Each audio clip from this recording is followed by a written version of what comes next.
Fala galera Heavy Culture, sejam bem-vindos a mais um Heavy Culture Talk. Se inscreva no canal se você ainda não está inscrito e dê um joinha aí se você gostou do conteúdo que a gente trouxe para você hoje. Todos os links relacionados aos convidados podem ser encontrados na descrição do vídeo.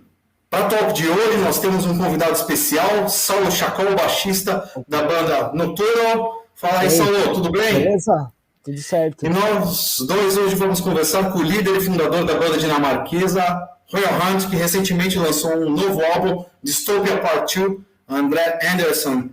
Welcome, André. How are you doing, man?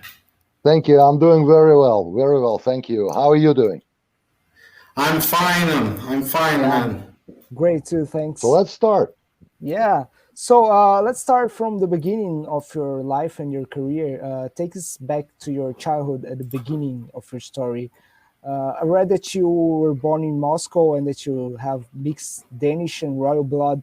What can you tell us about your roots and your early life there? Well, as I said, my father was Danish, and being a journalist, he worked in Moscow. Back in the day, it was Soviet Union. And while he was working in Moscow, he met my mother. I was born, and the first 20 years of my life, most of it, I spent in Moscow, in Soviet Union. And I think in the beginning of 80s, the entire family moved to Denmark, and in Denmark, I've been living since then, for the last 40-some years. That's kind of like a short version of that. And I don't know, a little bit unusual, probably. Started playing piano at 5, right? And you remember when you first wrote your first song? Probably at the same time. I'm pretty sure it wasn't a good song. Yeah. No, I've been always interested in writing something by myself. Yeah. And of course, it sounded horrible in the beginning. Okay, some of it still sounds horrible. It's about you're getting used to it. Yeah. But the thing is, yeah, probably when I started playing with bands by age of 11, 12, whatever, I don't remember exactly. And of course, you start with playing some covers. And at the same time, you start kind of expanding and trying to create your own compositions, which are very naive in the beginning. But it's a start, and then you progressing from there. And at some point in time, you stop playing covers and you start playing on your own music. And that's how it usually goes. Yeah, nice. I can relate to that. And since you lived in Russia for a long time, you have a strong connection with the country. Can you say something about the current situation there? It's horrible. It's absolutely horrible. The country went insane. I mean, invading the neighboring country. I mean, this is absolutely insane. And the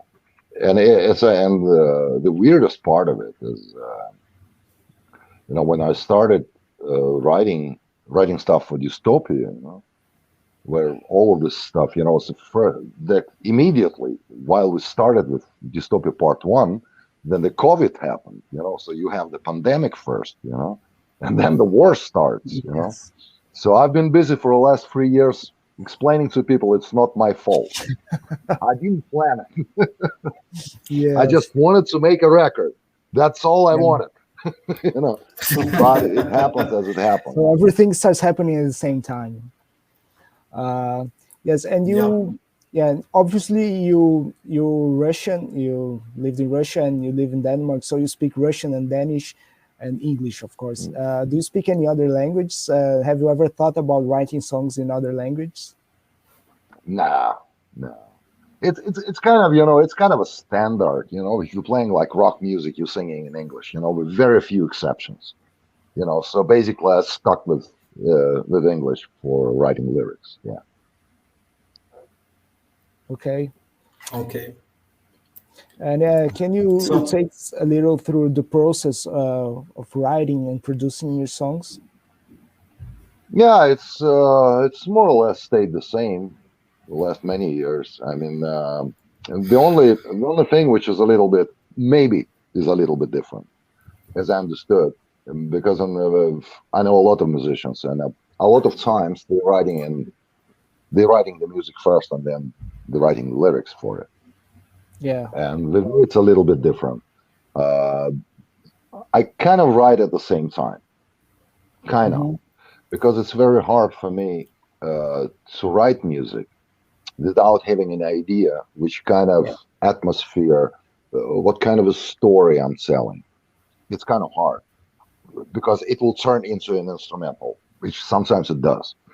You know? So I have to have some kind of a story. So usually when I have some kind of a musical phrase or something which I feel I can build a song over, then I start thinking about what it represents. And usually you have some kind of a story. It could be anything. It could be like I said so many times before. It could be a book I read, or a movie I saw, or headline in newspaper, something I see on the news, or something like that. And it kind of generates the overall vibe, to whatever I'm doing. So of course I'm not finishing the song and everything is ready. So I'm go along with the vibe I have, and then I start getting some kind of lines, lyrical lines, for chorus, for verse, and I'm building the story that way, and I'm building the musical story at the same time, more or less. Sometimes music goes a little faster, sometimes it's lyrics, but more or less, Okay. they're going hand in. Nice. And Nice. do you have any tips for young songwriters and lyricists? Um I don't know if my tip or my way of writing songs like fits everybody, but I think it's a good idea to have music and lyrics kind of connect from the beginning, because it's easier to write both of them, because you know what you're Okay. writing about, which kind of Yeah. a story you have. Yes. You have kind of a scenery. It's almost it becomes, when you're aware of the whole thing, it becomes almost like writing music for a movie. You already have the story, so you're underlining it with music, and another way around. You know, so I think it's a pretty productive way of writing songs, at least for me, at least. Nice. Okay. Okay. So, André, recently I saw a picture that you were holding a few vinyls. Probably you are about them. You have, so I imagine you are a vinyl collector. I'm right. Oh yeah, oh yes, oh yes, yes, Do I you am. remember the first and the last album that you bought? Oh, of course, of course. I remember when I bought the first one. I remember, of course, every single one. Okay, 99%, Nice. 99%. So the first rock album I ever had was Deep Purple in rock. The Yeah. first ever. That's actually changed my life in a way, because as I said, I've been playing classical music, and I Yeah. didn't listen that much to rock or pop or whatever. So that's why this wave of early rock bands, like Beatles and Rolling Stones, they kind of passed me. I heard a few songs here and there, but they never impressed me really. I mean, probably I was too young to that. I don't know. But a friend of mine, he brought the Deep Purple in rock, and all of a sudden, when I heard the first song, Speed King, and the intro, the Hammond intro, and I just knew. It's one of those situations in life when you just knew. That's what I want to do. I heard just probably 1 minute of the song, but I already knew. So that's why I've been asked so many times, when did you decide to become a professional musician and dedicate your life to that? Probably already there. That was it. You know, and so that was the first album I ever bought, and the last one you saw in the picture is I bought like a bunch. So I collected. I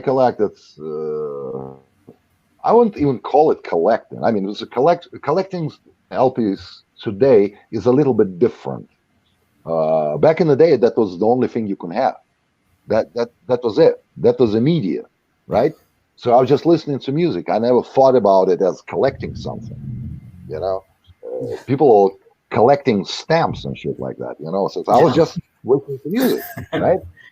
And so I had quite a few LPs, and actually I hold to them to almost like end of 90s.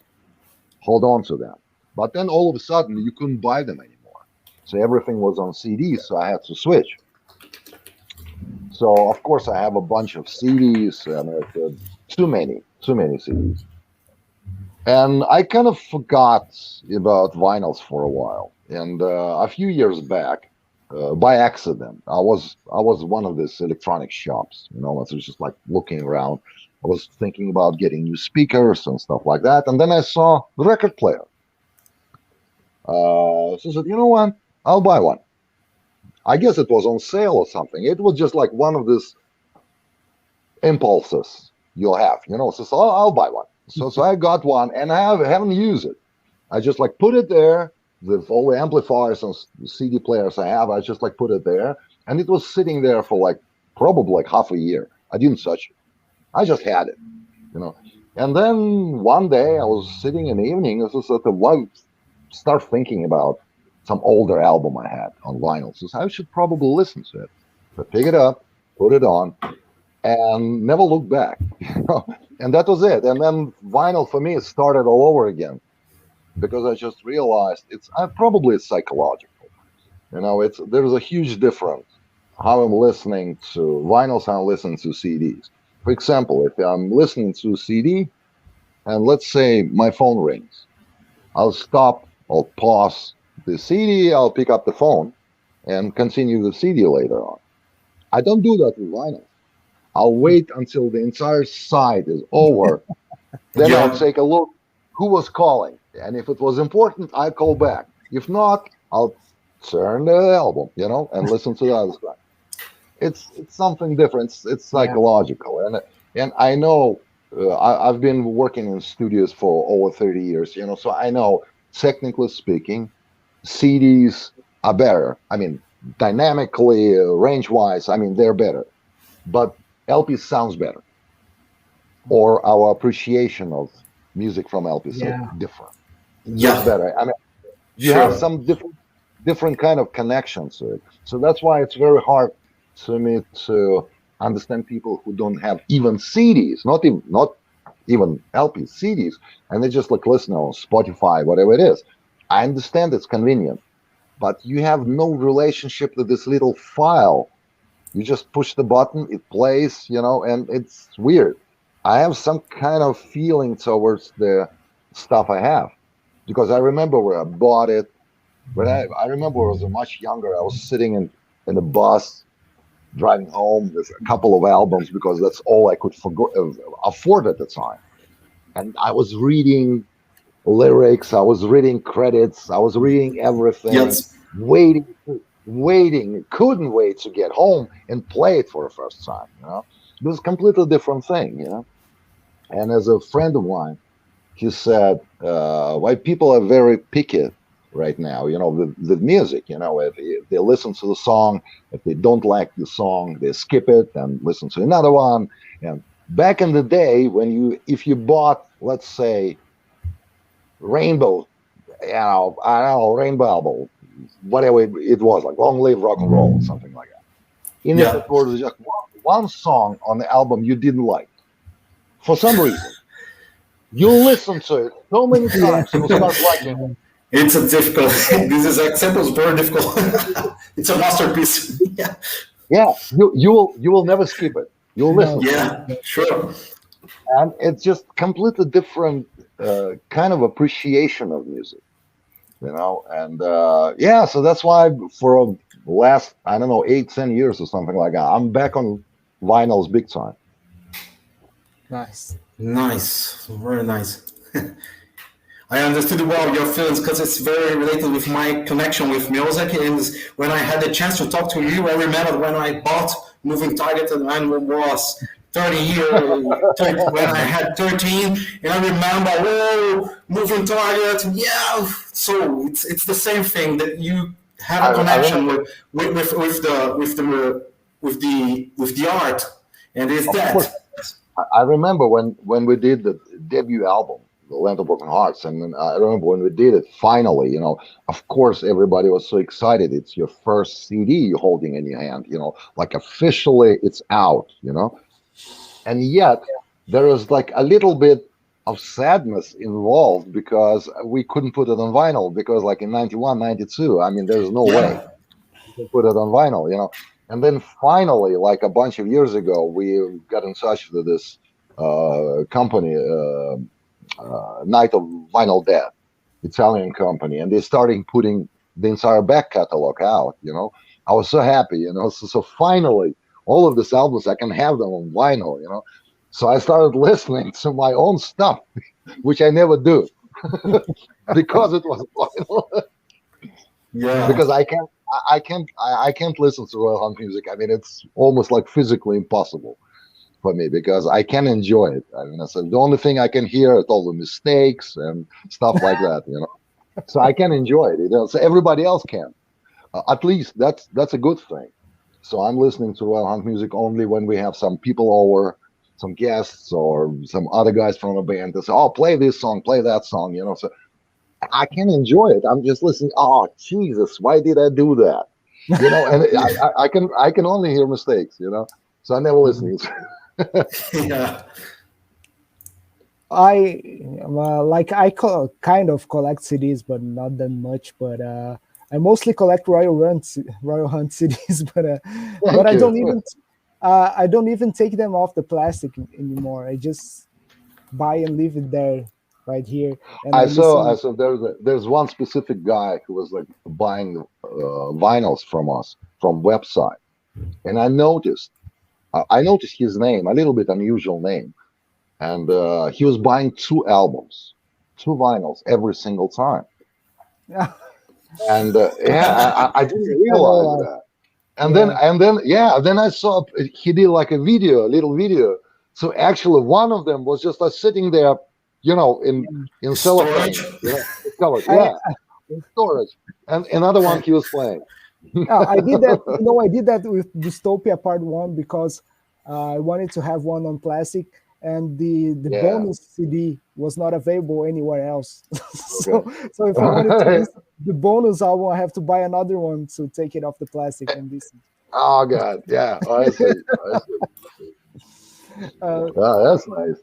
So a little bit back to the beginning. Do you have like main influences, like keyboard players and composers? Oh yeah, of course, like everybody. Yes. I mean, and as I said, like I started with classical music, and then I've been kind of introduced to what we call today like a classic rock. It's like Deep Purple, Sabbath, Zeppelin, you know, Uriah Heep as well, and so that was a classical rock thing. And then I just discovered. Getting deeper and deeper into it. I discovered kind of like progressive bands. I discovered Genesis and Yes and Kansas and Pink Floyd and Rush, you know, bands like that. So all of a sudden I had like 3 sources of inspiration, if you like, the classic rock and the progressive. And I think some of the stuff is pretty evident in Royal Hunt music. We have a little bit of each, you know. You have this kind of neoclassical flair, you have the classic rock kind of like groovy kind of thing, and some progressive elements, you know. And and in the beginning of our career, I remember it was kind of a problem because both journalists and fans, they had a lot of problems to put us in a box, you know, because what is it? You know, there's some neoclassical stuff, but it doesn't sound like Malmsteen. There's some progressive stuff, it doesn't sound like Dream Theater, and there's some classic rock, but it's not Deep Purple, Whitesnake, and all of a sudden the the chorus comes in, it sounds like AOR, and what is it, you know? So in the beginning, it was kind of working against us a little bit, but then I realized by the time we made like 2, 3, or 4 albums in the beginning, I realized it was actually a good force, because all of a sudden we were special, and I was very big fan of bands like Queen, for example. They could go from hard rock to bebop, from jazz to soul or rock and roll or whatever it is, you know, and still sound like Queen. So I always wanted or wished we could be one of these bands, you know, which is very recognizable. So it doesn't matter what kind of song you'll be playing, but you can be okay. It sounds like Royal Hunt, you know, and Sure. so by today, you know, as you're getting older, you start realizing things. So it's actually a good thing, because we have this kind of I don't know if it's a sound, if it's like songwriting style, whatever it is, but it is some kind of a signature thing in a way, which is nice today. Nice. So when you started Royal Hunt, first of all, how did you come up with the name Royal Hunt? What does it mean to you? It was kind of a cool thing where I didn't have we didn't have a name, but we were already recording songs, because I was working in a studio, so we have the possibility to get in there and record some songs, and which we did as a demo tapes, and we were shopping them around to different labels and stuff. And of course, you're expected to have like a picture of the band and of course the name, which we didn't have. So we have the photographer, and he took us, pretty obvious, he took us to this kind of a castle somewhere outside Copenhagen, and we were supposed to take these pictures.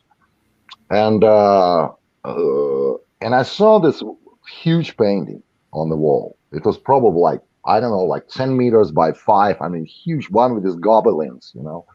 And it was called Royal Hunt, or the Royal Hunt, or whatever it was, you know. And it was very colorful, you know, with flags and horses, you know, and you know how it is, you know, pompous in a way.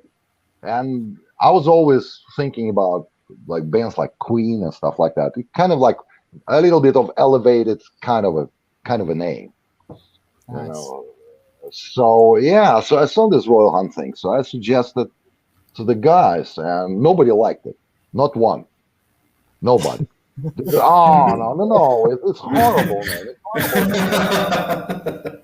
And you know, and they said, like, just imagine we were playing clubs, you know, there was probably like 25, 30 people there. You know, so you sit there and you coming in with the name Royal Hunt, and we're playing this shitty little club, you know. I mean, come on, it's way too much, you know. And but I like the name, and so I said, you know what? Do you have any other ideas? And of course they didn't. Of course they did. And then it was just like walking. It was just thinking, and nobody had a concrete idea. Yeah. So I said, you know what? Why don't we do it like this? We'll keep the name, this Royal Hunt thing, which I came up with, until, you know, somebody will come up with a better one. And we said, sure. And they never come up with another one. They never did. They had a chance. It's a challenge. Well, because all of a sudden it was, we already have one, you know, who cares, you know, whatever. So it's stuck. Yeah, and when we think on these times, what were the challenges you faced when you started the band? What was the changes over the years, and what is comparable with the current situation? It was, I mean, every piece of the time, every period in time has its own challenges. Back in the day, you know, it was almost impossible for a regular band to make an album, put it out. You had to make some kind of a crappy demo and try to shop it to different record companies and hope for, you know, they'll notice you and play all these little clubs and, you know, do like everybody else. Today it's so easy. You can have a laptop, you can do entire album, and you can release it yourself. Back in the day, it was harder. But because I was working at the studio, so we have access, so we could record something. But a lot of challenges. I mean, and as I mentioned before, the style of music. We're talking about 90s. The music landscape was completely different at the time. So come in and start with all kind of like neoclassical symphonic kind of thing, and then people were into, in the 90s, there's like Nirvana and Pearl Jam and stuff like that, and we're just like playing on the radio constantly, and it seems like we're out of time. I mean, it wasn't our scene. But slowly but surely, it started gaining very slowly. It took a lot of work, a lot of time, and it was pretty challenging. But from day one, we went this unusual route for that time, for that period of time. We recorded the album ourselves. We put it out ourselves. And later on, we just by chance realized all of a sudden we were hit in Japan, and we had absolutely no idea. The only thing we knew, we were just like, we had this album and it was out. It was selling a little bit, and we were selling CDs at the gigs, which we had plenty of, small ones, but plenty of. And slowly but surely, some radios start playing it here and there and everywhere. And then all of a sudden, we start getting offers from Japan, and somebody sent out a magazine, and we checked it out, and we were like top 5 or 10 or whatever it was, like in Japan. And all of a sudden, a lot of companies were interested in signing us. So that's why we had some kind of a reputation, like big in Japan thing, because we started basically over there to get this wider recognition. And then later on, the album were re-released in Europe and then in the States and this and that, So there were some challenges back then. Today they're completely different. It's completely different set of challenges. But you manage somehow. Yeah. In few words, could you tell us about the greatest moments for each vocalist era in Royal Story? Once you have several of them? Yeah, so we have a few. We had a few vocalists. Yeah, it's, as I said, because in the 90s, or from the 90s on, it became harder and harder to keep steady lineup. And today, I mean, it's almost a miracle. I talked to a friend of mine. He is a pretty big promoter here in Denmark, and he's doing all the big names and stuff. And he said, well, sometimes when you're standing in the airport and the band is coming in, you're not even sure who's coming. He said, because like it could be a different singer, different guitar player, different drummer, you never know. It's just changing constantly. And of course, nobody likes changes. Everybody hates them in a band, so unless you have some kind of like social problem for some reason, you would like not to change, but it happened. So we started with Henrik Brockman. That's a great friend, and we recorded 2 albums, and I think basically he burned out a little bit. We were touring constantly. We were playing at like 365. I mean, this is non-stop, constantly. And he burned out at some point in time. So he stepped out, and we got hold on DC Cooper. And he's been with the band for a bunch of years. And at some point, it just didn't gel. It didn't gel. We were very different people at that time. So a lot of managers were involved, and all of a sudden, it was a mess.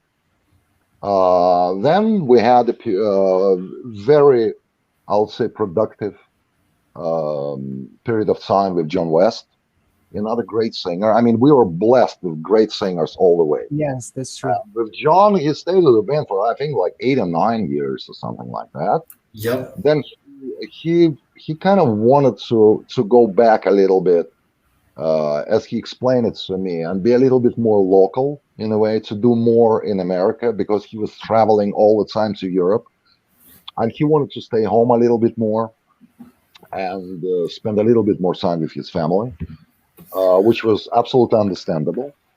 And then we had Mark Bowles, the great singer. We recorded we did 2 albums with him and did tours. And but Mark is we couldn't have continued. But the thing with Mark is he's involved in so many things.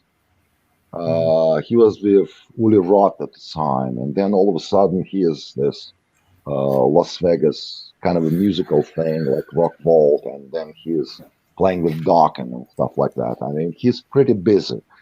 So it became harder for us to tour, because every time the planning were taking too long, and sometimes it was almost impossible to make those two schedules to align in a way. So it was more this kind of problem, So with none of the guys we had any personal problems or musical problems. It was always something about like schedules and stuff like that. And then a bunch of promoters, they offered us a few shows, kind of like, I called it like a nostalgic trips, just a few shows. And they asked if we couldn't get in touch with DC and do it with him. So we talked, and he wasn't doing anything at the moment. I said, why not? So we did a bunch of shows. We didn't have any plans at all. We didn't even discuss what we'll be doing, any albums or shit. It was just like one-off thing. We'll play a few shows, have some fun, and then we'll go back and we'll continue probably with Mark or whatever gonna happen, We played a bunch of shows and it worked out. And then we start talking about, management start talking about, what about doing an album? Look at each other and said, why the hell not? And here we are, 11 or whatever years later. Yeah. Still doing so, Yeah. Some of those things you can't plan. It's impossible. They just happen. Yeah. So I guess you remain friends with all of them, but I would like to ask you, especially on John, because if you are still in touch with him, because for Dystopia you've invited like all the former singers to be guests, but John didn't was not a guest on this album. So it's not because it's John. It just basically, when we started thinking about who could take part on Dystopia. Obviously, we couldn't do all the characters you have in the book. I mean, it'll be a mess. It will be like 15 people. So we decided, okay, we'll cut it down to how many. So we figured out different voices. And obviously, for me, it was easy to work with Kenny, to work with Henrik, because they live in Copenhagen, they close by, and I knew them pretty well. Mark Bowles was the obvious choice because we wanted somebody who's kind of similar to DC, because he was playing kind of a role of his alter ego in a way. And Mark, he's like very high pitched, so it was a good match. And then we needed somebody a little bit more mid-range, and sure. And it was like Mats Levin was just the thing, because I mean I knew Mats for many years. Of course, we remained friends, and he helped us out once. I remember when Mark couldn't make it to a few shows we were supposed to play. So Mats Levin, he stepped in. He sang a few shows with us, so I knew him like on that professional level as well. He sang in Candlemass. Yeah. He did this excellent project called Amasefer, where he was kind of a scary character in a way. So we said, okay, that's him. And that's him. That's, I mean, a little bit scary, it's him. So we got in touch with him, and basically there was like no room to anybody else. So all the roles were taken. There's still, there's Yeah. still Kenny. There's still Kenny, right? No, and so there's a Kenny and there's Alexandra. Okay, it's a female part, but Kenny, he's kind of a close to John in his range, so he was already Okay. covering. So there's like no room for that, So it's not because it was John or we didn't want to do anything with John. No, we pretty much in touch as well, But it just like wasn't room enough, Nice. So, but I'm sure we'll do something in the future with John involved. Yeah. Yes, Nice. I was Nice to gonna know. make a comment on that because you see today like Halloween with two singers, Andy Darius and Michael Kiske, and I've seen a couple years ago, I saw like Darkmoor with Elisa again, and singing together with Alfred. So I just thought, what if Royal Hunt can have like a show with DC and John? Like for me, it would be a dream to see both of them on stage. I mean, it could be, and actually. While we're talking about it, so we were thinking about, I don't know if it will be possible at all, but we were thinking about, since we did Dystopia Part 1 and 2, it will be cool if we could bring it on the road, that maybe not all the guests, it will be hard, but I mean, some of them. I mean, the ideal thing will be to have everybody, but I mean, at least some of them. And we talked with everybody involved. I said we'll see, probably because everybody is involved with different projects and stuff like that, their own bands.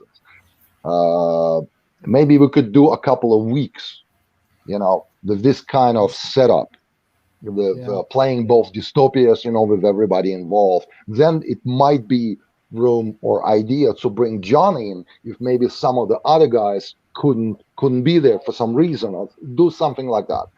And then obviously for that matter, when we can in the end we can play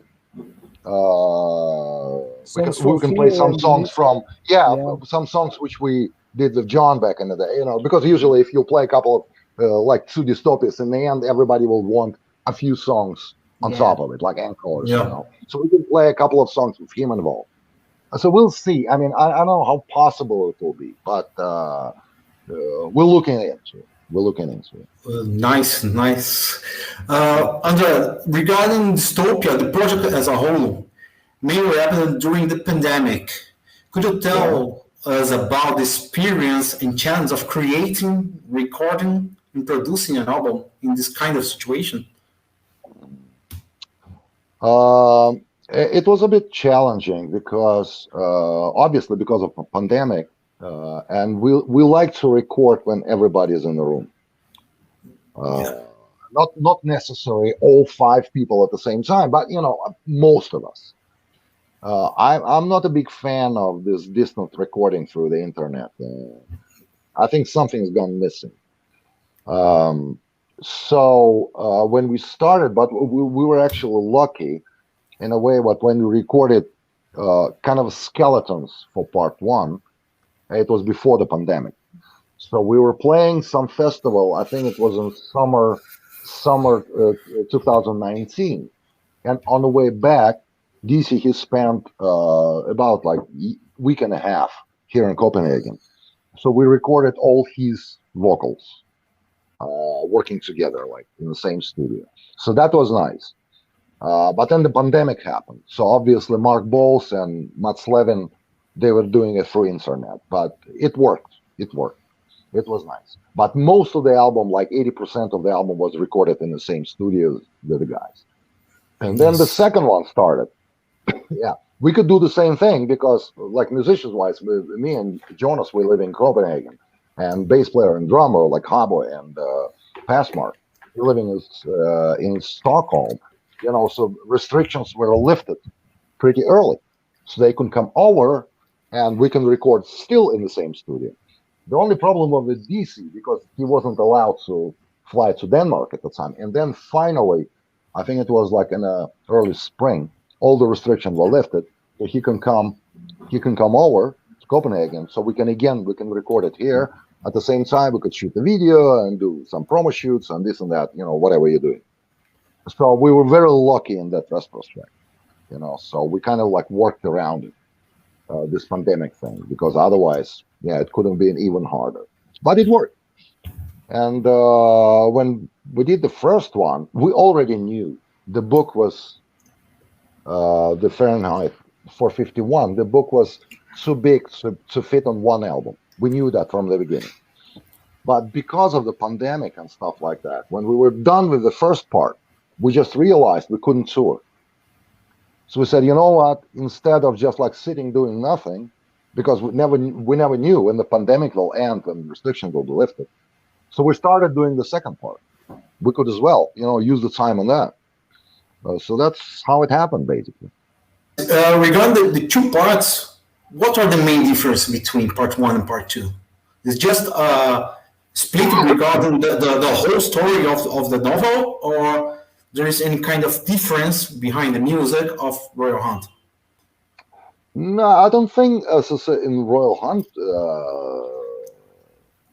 what's Royal Hunt is concerned, I don't think so. But obviously, with the book, it's just like when you're watching a movie, action movie, and something like that, you have like more action towards the end of the movie, because the beginning, the introduction is always a little bit calmer, Okay. So that's how I see those two albums. The first one, especially this kind of like classical little instrumentals in between songs, it's a little bit more, should I say, atmospheric in a way, because it's the beginning of the story. And then we came to part two.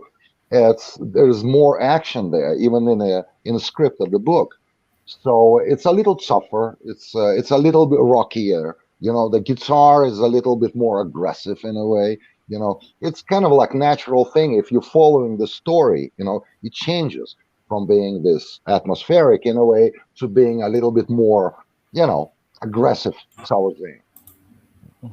Nice. So, but Dystopia isn't the first album of Royal Hunt to have part 1 and 2.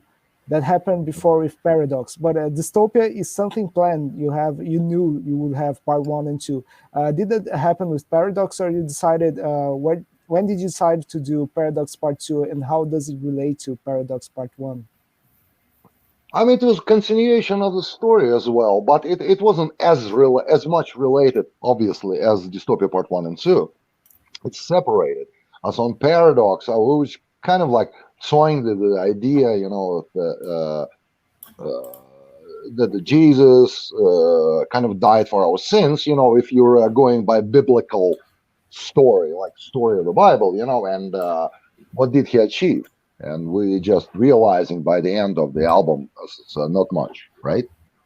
And the humanity didn't change. And then when this idea came to maybe to do continuation of it, so the storyline was, okay, what if he did come back and took a look, And that's why we're starting the first song on the album was called The First Rock.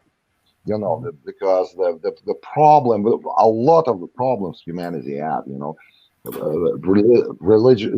religiously based. And it started when one person said to another person, to say, you know what, my church is better than your church. My God is bigger or better than your God, And that's from the first rock, Previously, people didn't have problems with that. You have multiple gods, it's the God of the sun or whatever, whatever. It doesn't matter which century you look at. And then all of a sudden, the separation came, and that's why we call it the first rock. When you start building your church, when you start building the separation. And that was the idea behind the collision course, the Paradox Part 2. Nice. I imagine you're a huge fan of Ray Bradbury's work once Dystopia and The Mission were based on his novels. I'm right? Oh, yeah, absolutely. I'm a fan. Yeah, I'm a fan. Might we see an album based on The Illustrated Man in the future? Not in the near future. I had it with always like concept albums, and Jesus Christ, I just spent 3 years on this Dystopia thing. So, not for a while. Now I just want to have fun. Nice, man. Just go to the road. Yeah, oh, we'll just like play some rock and roll, so whatever. It's like it's built pretty heavy. Usually you do an album and then you have a little break because you're doing all the promotion and stuff and interviews and what do I know. And then you go on tour. And maybe sometimes it's you're playing different parts, it usually takes between 6 months and a year or whatever it is, and then you're coming back again because you're starting kind of missing the studio because you spend so much time on a tour bus. You wanted to go back again, Here, I didn't have a break, you just like release one album and then next day you're sitting in the studio. Well, I'm doing another one, and it felt like you're starting all over again, It's just, it wasn't pleasing in the beginning. But then at the same time, because I was still kind of on the roll, the first one. So when you switch to the second, it was kind of natural, But yeah, it's been a long run. Yes. Nice. What do you have planned for the tour? Consider locations: Europe, America, and Asia. I have absolutely no idea at the moment. I know that management, they're working on it, and then probably will know in a month or two. We'll know more about it. At the moment, I just know we're planning it to the early spring. That's all I know. I have no idea where we're going, and that's why, as I said previously, I'm not sure if we'll be able to take Dystopia on the road at some point in time, or we're just playing a regular show with some songs from Dystopia. I don't know yet. We'll see how it will look like in a few months. Good. Nice. And well, like everybody always asks you, you've never come to Brazil, right? With Royal Hunt, or I don't know if you have. No, we just went. I think it was like 98 or 99. We went with DC on a little promo tour, and we went to Argentina and we went to Brazil. And we spent like 3 or 4 days in each place. Nice. That's the only time we never played there. No. Yeah. Long time ago. Brazilian fans are always asking you, when are you gonna come to Brazil, right? Yeah, always. And I don't have any answers. And every time I say, I hope so. Did you know? It's quite difficult. First of all, I mean, obviously the distance. And so it's pretty expensive, I can imagine. Yes. And then again, you have to have some kind of a pretty solid promoter to do something like that, And that's also one of the reasons. It's very rarely we're playing in the States. We're just like playing festival here and there, and mostly we're playing in Europe and Asia, like Japan, Korea. We're playing there most of the time. But I mean, you never give up a hope. It's one day it might appear. So we'll go there. Sure. Now the situation is hard here because our money is very weak now. The currency is. Oh yeah, it's a lot of places. A lot of places at the moment. I even heard it in Japan as well. Really? So we'll see. But there is something you can use for the Brazilian promoters to sell here. I just checked that if you look in Spotify, São Paulo in Brazil is a top 5 city in number of Royal Hunt listeners. You know that? Oh, that's nice. That's nice. Yeah, it's São Paulo. Yeah, we were like 3 or 4 days in São Paulo. I remember. Yeah. 3 or 4 days. We played some unplugged shows. We did some radios and this and that. I think it was like 98 or something. That's a lot of fun there. And actually, there's a lot of people there. I mean, not like huge amount of people, but pretty much because we didn't know what to expect. We went there and it could have been like 2 people, but it's actually quite a lot. So it was nice. It was nice. Can you tell us a little bit about your solo albums? Changing Skin and Black on Black, they sound very much like Royal Hunt. Why weren't they released as Royal Hunt and rather as a solo project? We had a break. I think it was like 97, 98. After we released Paradox, we were touring quite a lot, and we toured quite a lot previously. before that. So we decided we'll take a little break because we just did Paradox, and then we recorded this DVD or VHS back in the day, obviously, and this live album, closing the chapter. And we decided to have like a little break. I mean, I'm not good at breaks, so I spent a couple of weeks in Italy and came back again, and guys were still like going on with the business, whatever they were doing. So I started writing, and obviously it wasn't time for another Royal Hunt album. So I just started writing songs, and yeah, all of a sudden I had an album Worth, and then the company came over, and I think it was JVC at the time in Japan, and they offered this. Said, you know what? You never did a solo album. What about it? So I asked the guys, anybody mind? They said, no, it's fine. Go ahead. So I did the solo album, and then I think SPV in Germany, they picked it up as well, and it did well. So that was nice.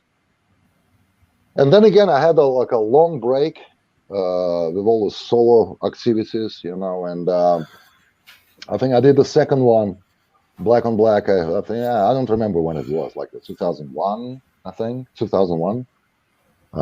So a few years later, it was more or less the same situation, So we have this break, we didn't do anything, and I just like wrote some songs, which a little bit different, a little bit rockier maybe. And I knew Ian Perry for a while. He used to be a lead singer in Allergy, band from Holland, but Ian being British. So we wanted to do something together, and that was a chance, So we did Black on Black.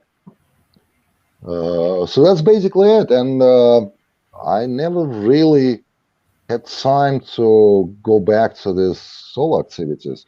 Oh, I did this another project called Free with David Friedman and Paul Lane on vocals. But it was more of an accident because it wasn't planned like that. Frontiers, a record label, they got in touch and asked if we can do kind of joint venture in a way. They probably just started this thing they're doing now. Everything they do is kind of a project. They have like different guys from different bands putting something out, under different name. It wasn't that common back in the day yet, So I did a few songs which I contributed to the project, and then all of a sudden, Frontiers, they called me like a couple of months later, said, "Can you do the rest of it?" I said, like, "I'm sorry.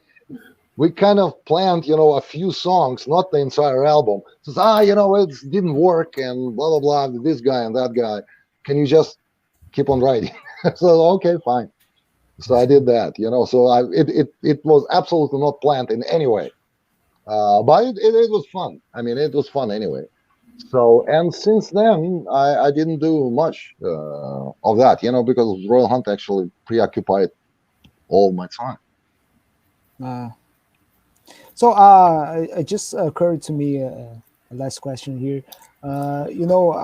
Since I'm a songwriter too, I know how some things work, and sometimes you have a melody on your head and you don't know where it comes from, but you just write a song on it. I just noticed when I listened to Black on Black, the song Black on Black, and then you released the album Show Me How to Live, the song Another Man Down. I feel like the chorus is almost like the same melody. Do you think it's could be related? Could be. It's not like when that's the thing. I experienced a few times. Sometimes I can manage to catch it in time. Just before you put it. Sometimes you don't. You miss it. The thing is, I think by now I have like more than 200 songs written. And released in one form or another. And sometimes you can hear a melody in your head, and you think, it sounds kind of cool, And sometimes you realize quickly enough it's very similar to whatever you did, like, I don't know, like 10 years ago. Yeah. But sometimes you miss it. And it's just like, it's because it's a different concept. Because probably if there is a chorus similar, probably the verse is different or whatever it is, and all of a sudden you don't realize it. And then somebody like this situation, somebody just realized, oh, come on, it's so close. Should happen. No, but Should happen. for me, Nice.